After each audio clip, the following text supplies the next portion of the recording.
Mountain bike season is upon us, and if you're as good of a rider as me, you end up spending a lot of time on the ground. So the key is to know what is your relationship with the ground to mitigate falls off your bike.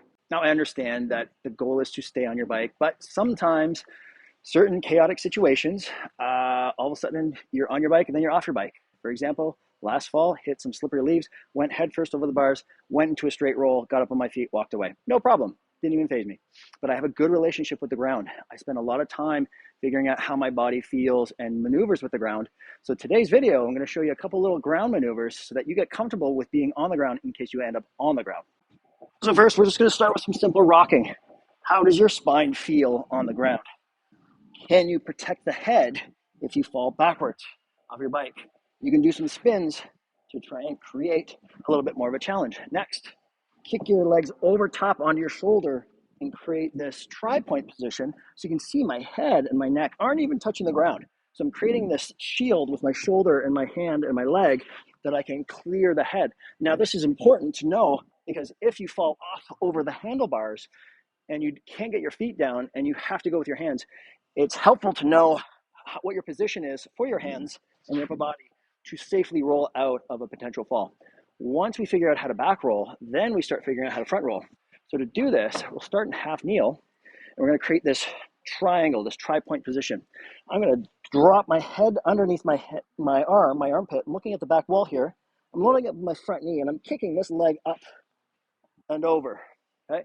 So I'm using momentum from my body from the back leg to kick up and over to safely maneuver. On the other side of the body, right hand is down, left foot, right knee. So I'm going to lean forward, I'm loading up on that left leg. I'm going to push with the left leg, and I'm going to kick with that right leg up and over.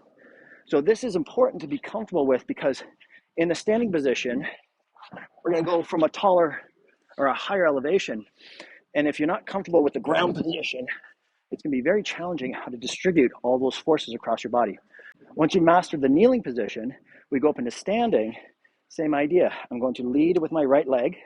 I'm going to lead with my right arm. So I'm creating this. By the time I get to the ground, I've got this hand down, I got this hand under. If I switch sides, one side is going to be naturally easier to do. So if I'm doing the left side, left leg, lead with the left hand, tucks under with my head, and I roll across the shoulders to distribute that vertical force horizontally across the body and across the ground.